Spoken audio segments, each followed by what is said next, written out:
versículo 1 ao 7. Que diz assim a palavra do Senhor. É a cura do cego de nascença. Caminhando Jesus, viu um homem cego de nascença. E os seus discípulos perguntaram: Mestre, quem pecou?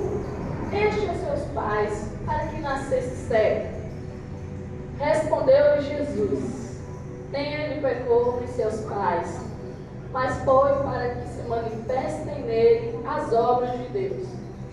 É necessário que façamos as obras daquele que me enviou, enquanto é dia. A noite vem, quando ninguém pode trabalhar. Enquanto estou no mundo, sou a luz do mundo. Dito isso, cuspiu na terra e, tendo feito ouro com a saliva, aplicou-lhe aos olhos do cego, dizendo-lhe: Vai, lava-te no tanque de Siloé, que quer dizer enviado. Ele foi, lavou-se e voltou vendo. Amém. Glória a Deus. Queremos, Senhor, te agradecer pelo momento de louvor. Nós sabemos que o Senhor já está aqui no nosso meio. Que o Senhor receba, Pai, o nosso louvor e adoração a Ti. Que o Senhor possa ministrar os nossos corações nessa noite. Continuar ministrando, Senhor. E que possamos sair daqui hoje curados, sarados, diferente de como entramos aqui neste lugar, Senhor. É onde o Senhor há algo diferente tem que acontecer. Em nome de Jesus, fica conosco. É o que nós te pedimos nesta hora e te agradecemos. Amém? Então, para me contar o que se passou na minha vida, é necessário entender a base, né? A igreja aqui conhece, mas nós temos visitantes aqui. Sejam bem-vindos em nome de Jesus. E assim, eu tive o privilégio de crescer num lar cristão, que o pessoal fala de berço evangélico, mas um pouquinho mais além. Eu fui agraciada com uma família. Por exemplo, a minha bisavó Chica era uma mulher que Deus usava tremendamente. Muitos procuraram ela e eram curados. Arrebato. Tinha um menino que ressuscitou. Chegou na casa dela morto, nos braços da mãe. E ela disse: Nós vamos orar até Jesus ressuscitar. E assim foi. Jesus ressuscitou o menino. E aí vem o avô, filho dela, seu Jaime, homem de Deus, íntegro. Homem que pastoreou por muitos anos a igreja de Camacan, mas que não ficou só ali os seus frutos, também ficou em fazendas, frutificou panelinha, até chegar em Porto Seguro.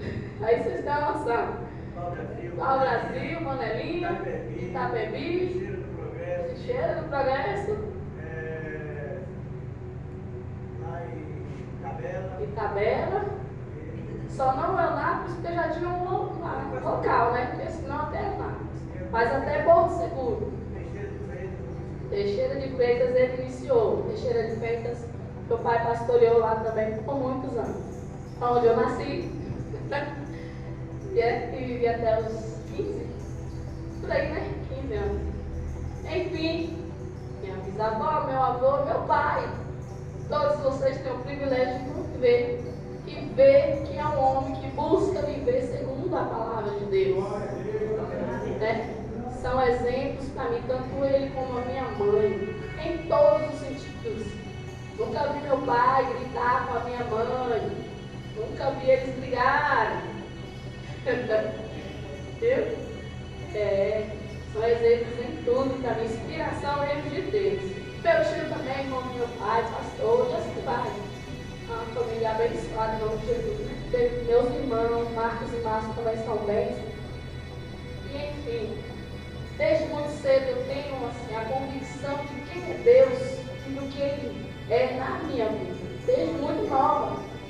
Tanto pela experiência que eu passei, quanto pelas experiências que eu ouvi e tive o privilégio de ver muitos milagres Deus operar na vida de outras pessoas e pessoas do nosso convívio. Aleluia. Então, assim, aos 6 anos de idade, eu fui diagnosticada com uma doença rara, chamada Legg-Calvé-Perkins. Tu viu o nome agora certo? Que continua sendo um enigma da medicina, dos pesquisadores até hoje. Eu fui pesquisar e ela continua sendo um enigma para eles. É uma necrose avascular da cabeça do fêmur, do quadril. No meu caso, do lado direito. Pode acontecer os dois. Né? No meu caso, foi o lado direito. E ela deixa o quadril, deixa de receber sangue e o fêmur morre, cessa, para de crescer. Né? Na época, a explicação que o médico deu para meus pais, que o osso da perna do quadril se tornava como uma gelatina. É isso? Uma gelatina. E essa doença, ele disse para os meus pais, não tem cura. E realmente ela não tem cura até hoje. Foi o que ele disse para eles, né? Teria que fazer tratamento para aliviar as dores que eram demais. E que infelizmente não tinha cura. O resultado seria que eu, quando adulta, teria uma perna mais fina e menor. Tipo assim, eu teria uma perna adulta e uma infantil, para entender melhor. Aí meus pais saíram dali com esse diagnóstico triste, não tem jeito, não tem cura. Mas eu quero te dizer que nós servimos a Deus, que tudo pode, e a palavra final é dele. Os homens podem até dizer para você, não tem jeito, não tem saída, não tem solução. Mas Deus diz, eu sou o jeito que você precisa. Eu sou a solução que você precisa. Amém? E a partir daí a doença foi se agravando. As dores eram constantes. Davi tinha uma roupa, era um sacrifício, né? Porque era muita dor, não conseguia levantar a perna direito. E pai aí, ó, diversas vezes, na madrugada, ia lá no quarto. E aí eu estava lá dormindo e gemendo de dor. Aí a oração dele, como era? Senhor, clima o seu ouvido aqui um pouquinho. Tá vendo? Eu não posso fazer nada. Olha o meu coração como está. Se eu pudesse, eu tirava. E aí ele agradecia porque ele não podia fazer nada. A partir daí se iniciou uma batalha de oração, a meu favor, tanto da igreja local, primeiro dos meus pais, da igreja local e da igreja que meu que meu avô pastoreava em Camacan. Guarde que eu vou te falar no seu coração, eu ouvi isso da minha mãe e vou repetir para vocês. Se a oração não resolver, nada mais resolve. A oração é a chave de tudo. A oração individual, ela é importantíssima na vida do crente. Ela tem que fazer parte da nossa rotina. É como escovar os dentes, é como você tem que comer para se sustentar. Assim é a oração. Tem que fazer parte da nossa rotina diária. Isso é a oração individual. Então eu quero chamar a atenção de vocês aqui para a oração coletiva. Tem coisas que a gente não consegue passar sozinho, não. A gente tem que pedir ajuda, tem que pedir reforço. Amém. Não é à toa que a gente fala aqui, ó, unidos o Senhor pelejará por nós. Não é porque é bonito, não, é porque é real. Amém. Se a igreja de Deus se unir em oração, a gente move o dedo de Deus, irmãos. Amém. E aí a gente tem que focar e se unir em oração, uns pelos outros, para que sejam curados, sarados. É o que diz a palavra de Deus.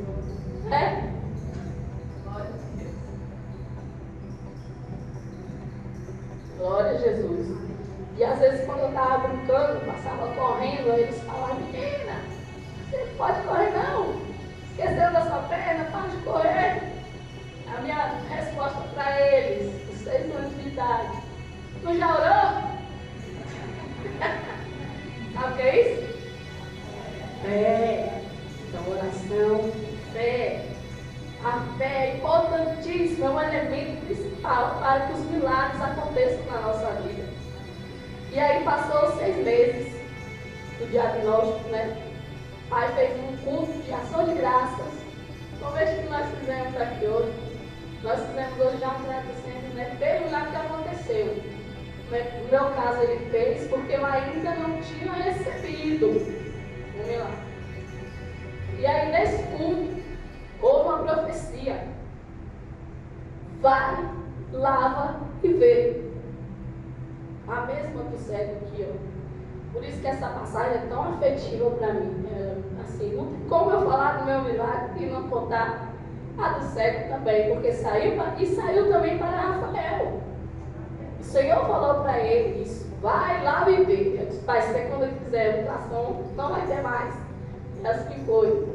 Então, vai, lava e vê. Saiu para mim, né? Glória a Jesus. Aquele cego, irmãos, ele obedeceu ao Senhor Jesus. Nós falamos aqui de oração, já falamos de fé, obediência. Nós temos que obedecer a Deus. Temos que ser obedientes à palavra do Senhor, né? E aí se passou mais algum tempo, sofrimento continuava. Meus pais também sofriam, porque a gente sofre quando o nosso filho está doente, né? Mais do que quando se fosse com a gente.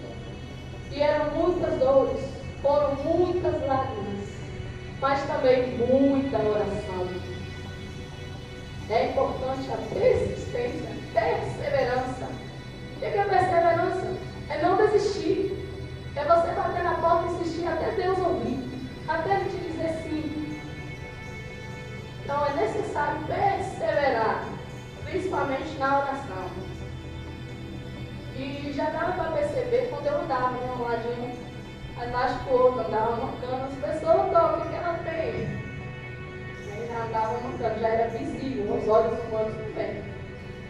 E veio uma parente da gente, quando completou 1 ano, isso, com mais 6 meses, aí completou 1 ano, veio uma tia visitar a gente, morava no Pará. E aí, quando ela me viu, ela ficou assustada. Ela disse: essa menina está gravemente doente. Porque ela não sabia de nada. Naquela época não tinha celular, não tinha internet, muito menos WhatsApp. E aí ela está gravemente doente. Lá onde eu moro, tem um casal de amigo meu que tem um filho nessa mesma situação e eles estão sofrendo muito.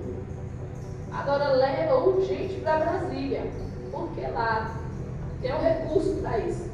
Aí ela disse assim, ó: não tem jeito. Aleluia. Ameniza as dores. Cessa a doença.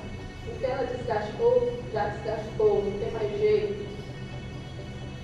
Mas serviria para aliviar as dores. Então, o tratamento seria engessar a perna.